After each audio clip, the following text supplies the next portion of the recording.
Oh, we have a big accident here at the back of the field. Oh, this is absolutely awful. Millions of pounds worth of damage. Oh dear, I really wonder what happened.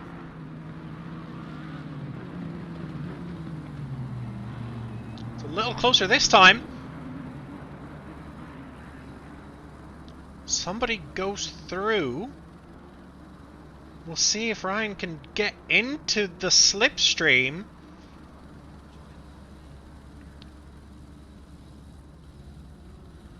Of Gabe Hawker there. Jacob Hill, and but here comes Ryan Greenaway. And a little bit of a touch. Jacob Hill goes into the wall. Oh. I mean, that was going to be a fantastic overtake if it was going to work. Oh, no. Oh. What happened here? That is Gabe Hawker in P3. Looks like he's involved in a bit of an incident here. Somebody just completely fucking sends it into the back of it. Yeah. Oh, no. At the same time, because these two guys are absolutely back to front as well. Oh, mistakes from both of them. Mistakes from both of them. Oh, no! That's a big hit. Oh, no. And then both of them are struggling to get going in the dirt. Tomasz is back in the lead. Oh, they both have to be absolutely fuming at not getting going quick enough. Oh. Back marker come into play. That back marker really comes into play. Oh my! Oh, and that is a lot of. That's a lot of bumps, but I'll tell you what, Dennis McElligott absolutely navigated that like a champ. The person who comes out the worst there, the man who was at the front.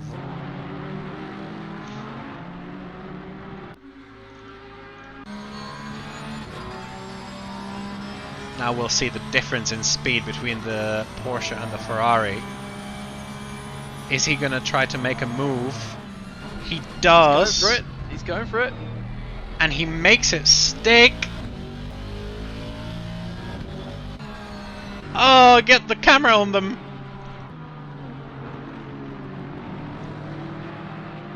Rob Larby. Ah, there you go. There's that. That's the first sausage count that we can take because, yeah. He's smashed that sausage. Not a thing that you would normally want to do, of course. Another one bites the sausage.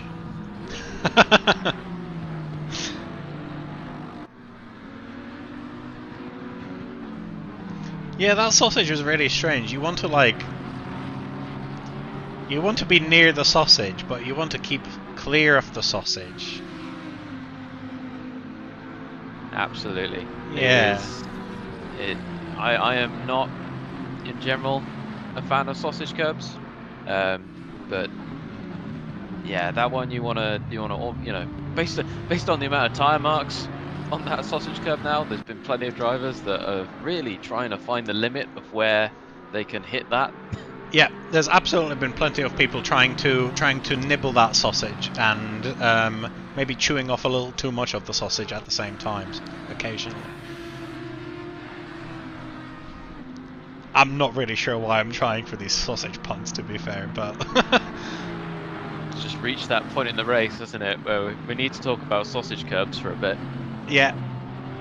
And to be fair, we've not seen too much of it. Like every time that I actually race here, everybody complains about the sausage. Everybody hits the sausage. We've managed to not see that much of that on the broadcast, actually. It's because they know we're watching and we're counting. Yeah. Could be a move here as well. Down the inside goes Dennis McElligott. I have to say, I think that's been a commanding drive from him. Oh, what's happened there? Oh man, that is gut-wrenching. Final lap. Final lap, and he just the field just come through. Yeah, and he's gone from what was 16th to 22nd now. Good evening and hello. According to our channel analytics, 0% ladies and 100% gentlemen. Welcome to Spa-Francorchamps. If you need any help with this circuit, then you've clearly not been playing ACC public lobbies enough. It's situated in the beautiful Ardennes Mountains, and the weather here is about as predictable as the next financial move of the UK government. This is between Jordan Cotton and... Oh no! That is unlucky. It's just that, and he's still there. And there's nothing he can do until the entire field passes him as well. John Collins and I think that's Sean Cardis. No, there's not been a collision. Oh.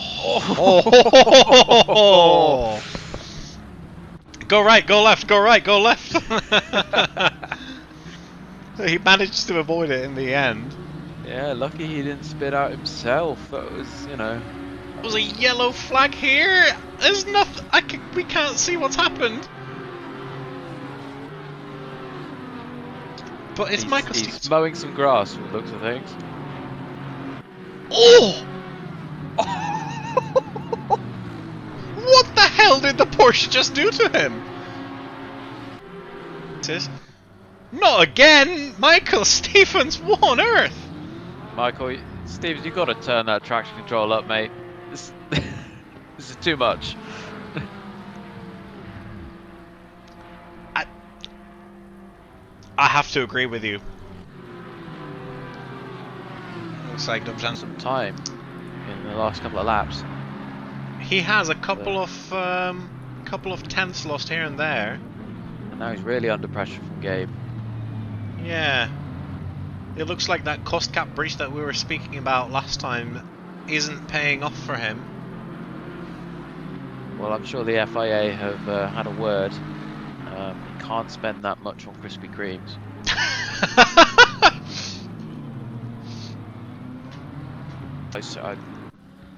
By recall, straight. Oh no! No! Oh no! He just runs wide. Deep. Oh, he's too near that moist sausage. Slippery sausages, they'll get you. And when you least expect them to. Yeah, absolutely. The danger of the slippery sausage in the last corners of Spa is very, very dangerous. Something happened to Rich Gasson. He just goes way too deep, just as the car behind him. And then he spins it. They both touched the wet sausage, the wet slippery sausage, and they both found it treacherous. Shouldn't be touching sausages this late into the race. It's not a good idea. It's silly to touch the sausage this late into the race. They have a very significant team ritual before every race. Before every race and before every session, all the team will just gather around the coffee table. And by the example of the driver W.Bennett here, just whack their bell end against it for 30 minutes. Because that seems to be that's his favourite pastime. We can't explain it. Some things in life you just can't explain. Much yep. Like I can't explain how they managed to put together a Porsche entirely with Allen keys. Right, let's hope for a clean lap one here. Everybody is starting to move towards the start-finish straight. It'll be Hakan Roholt leading the hungry pack behind him. It's going to be 70 k's an hour going up to the start-finish line. It's green light and away we go for 55 minutes of racing around Alton Park. Everybody so far managing to keep it clean. A little bit of a touch there between Hakan and Gabe. There's a crash there. No. Oh! Absolute carnage! Absolute carnage there. Oh, that's a lot of cars in the wall. That looks like it's just about half the field. Yeah, that's Stevens, McElligott, Dvorak, Keys, Kilby, Barris, Hyde, Daly, And there's Cardus. another issue here for W.Bennett. It doesn't look like there's too much damage for too many people. Number 741 W.Bennett waiting here in the gap, actually. Oh, is he going for the gap? I think he's going for the gap. We'll see if he can manage to get out. I don't know about you, but it looked like his car was in the gap. I don't know whether the game will actually let you drive through there, but I don't know. W.Bennett seems to be ready to find out. Maybe we can go back 15 seconds and find out. The game definitely lets you go out, and he almost does that 360 exit. But let's go back to the racing. We've been distracted for long enough by this. This early pit stop has worked out really nicely here for Dennis McElligott because he's got so much space around him. There's nobody behind him, and he's so far behind the field that he might just go for the gap. He's gone. Gasson did notify the stewards earlier this week that his team had made a couple of more purchases. Oh, not again! What have the FIA said about it with their budget cap rules for this season? Well, he's claiming that it's got something to do with tomato ketchup issues, and that he's had to purchase a condiment processing unit, otherwise known as a CPU. Oh, of course, yeah. It seems to be that the catering for our racers seems to be really running up high sometimes. Condiment processing unit. Well, I suppose if you need the mayo and if you need the ketchup, then it's something that you just have to buy. Yeah, I don't quite understand what it's got to do with racing though. No, I'm not 100% sure, especially not sim racing. Hakan has actually done a 133 in the race, which is absolutely disgusting. Yeah, he's still got plenty of time to prove us wrong, but so far so good for him. I mean, I'm rooting for him at this point to not do it. Yeah, I think he's had enough. Absolutely, I agree with that, and I mean, we can always keep the conversation piece for the next round. That's no problem for us. Just to break this battle, looks like Hallidan's making a move on Wilkins. Oh, doesn't quite stick it. Manages to keep it in front, does Eddie Wilkins there. He is all over him. But Martin Hallidan, meanwhile, is his car fast enough to be on the inside? Oh, he's in the inside going into the chicane, so he should get this. Yep, and he does get it, and that's a great move there. The wall effect, you just can't see anything. Yeah, you're just looking around the car and it's just like, oh my god, it's so big. And if anybody in the current race chat would have heard it, they would have come back with, that's what she said. I don't know if it's going to work. It might work. Oh! Well, something's going to happen here. Oh, he's done it. He's done a Stevens special. He's done a Stevens special!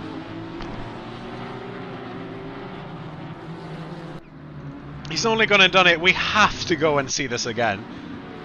Yeah. He was so squirrely there on the entry of it. He was really coming from far away. He had to make that work. Yeah. And he did. And he made it work beautifully. I have to say he goes quite wide there. Comes back onto the track, but this is going to give Carlos a great run.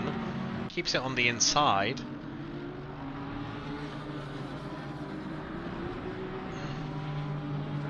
Side by side. Oh, still side by side. Very respectful racing from these two. Yeah, this is great stuff, and they're still side by side, and they're going to be side by side into the next corner as well. Oh, Tartan's coming up behind them to join in on the party. Oof. Oh no! Oh no! Oh, oh there he yes! goes! He's done it!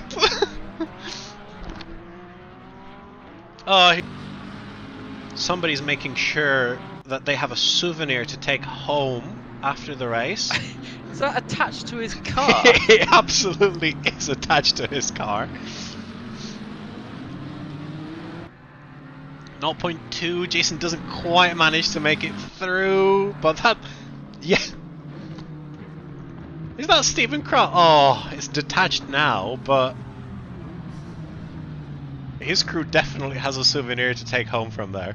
No, absolutely not. Oh, he goes for a slap. Not on the table.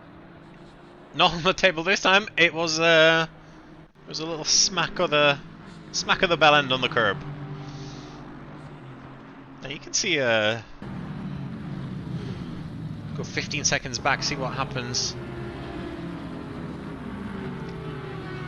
Oh, that is very unfortunate. He was completely blindsided by the McLaren in front of him. Yeah, I was just wondering. Oh no! We mentioned his name and oh. Hello, ladies and gentlemen, and welcome to the ultimate Belgian track that is Zolder. Famous, of course, for the 3 chickens that you can cut the shit out of, which were the only additions from the original GP circuits that was built back in the 60s. Does anybody remember giving this guy clearance to take off? Because he is flying here! That's the first in the 27s. Hakan Rohold, 27.8, 6/10. Well, you've all got a minute to go until the race, until the engines go on again. So if you didn't quite manage your wheeze or your poos or stuff like that, still got a little bit of time. That's a very rapid poo if you're managing to do that in 2.5 minutes. Well, not a place that you would normally see an overtake, but Ryan Harper makes the move and he makes it stick. Oh! And that was the exact situation that we were talking about. And that should hopefully work. And ladies and gentlemen, there go our hopes for the perfect stream today. Because 1 millimeter wrong and you're... Oh, there we go. No.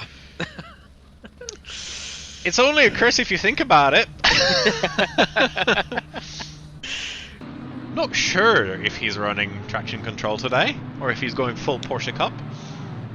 So I have actually just taken a look, and he's on his the standard setup, which is 1 on the traction control and 4 on the ABS. Of course, classic Stevens. Can't change it for the conditions. He was on the same setup last week.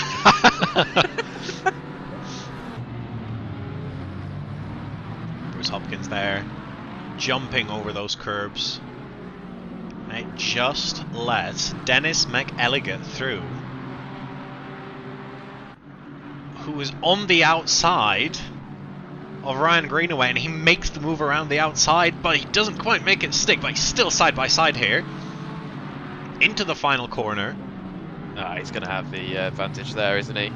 Yeah, but is Ryan Greenaway going to be able to come back at him here into turn 1?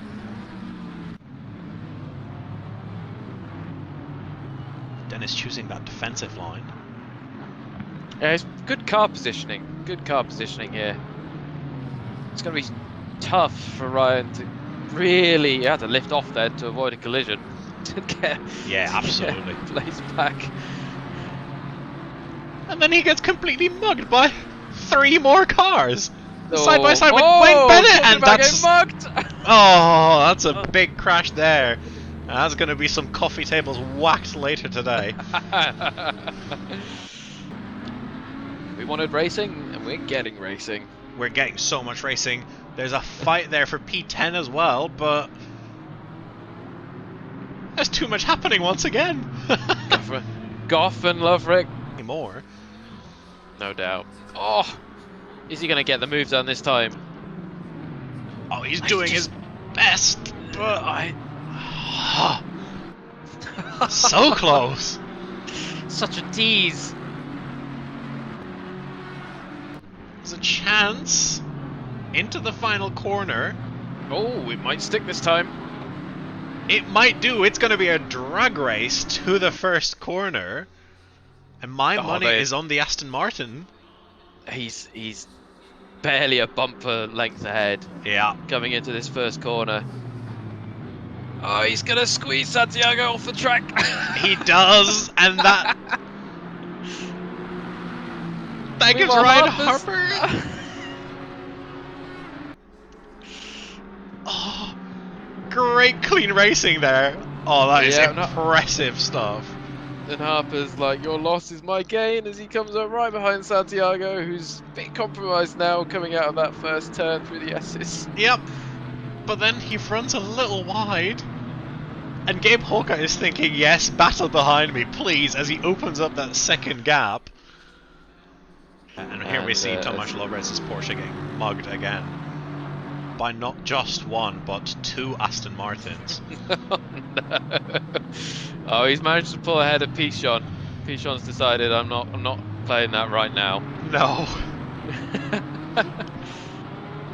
You know, it's... Loverick taking an interesting line there. That was... that Hems? Yeah, that was with Lee Hems. It was perhaps a little too... we'll let the stewards decide. Yeah. The sort of latter positions. We've got 10 positions lost for Ryan Greenaway. Of course, he's already pitted, so... Oh, Iston. Harper, Santiago. The 1 second I'm not looking. What happens here? Harper goes down the inside. Oh, that car was... No. Oh! That was feisty. Stephen Crowell there. In fact, he's making it happen. Does make it Gone for happen. the dive, but he's gone Oh, with the deep. switchback. I don't think he's going to win this drag race. No, I don't think so. But he's going to slot in behind. 11 seconds out from the next driver. You have no need to be doing any crazy moves. It might just be the Aston Martin, but it even sounds laid back. Oh, another drive-through for Dennis McElligott. Oh, not in the last lap! Oh! Kill him, that is. Oh, he's in the pits. On the podium. But Michael got on the inside. Oh, a bit of a tap! That was a dive. Oh, that was... Yeah, absolutely. Oh. Either way, I think my thoughts on this season are, oh my god, what an epic season. I'm immensely proud of what DGSR has managed to accomplish and the quality of the racing and the two of us managing to really get together what feels like a really, watchable stream. Let's put it that way. Last week notwithstanding. It was watchable. It's on YouTube. You can go watch it. Yeah, you can go watch it. It's watchable. But yeah, I think having coverage for every single race of the season has been something that's not been done before, and it's something special, and it's been a massive privilege especially for me, to be given the honor of being the lead sort of commentator and having the control of it. So yeah, thank you to Dennis, and a really, really, really massive thank you to you, Alex, for being my partner in crime and being my co-commentator. Well, it's been an absolute pleasure. Really enjoyed my time doing this. Definitely look forward to doing it next season.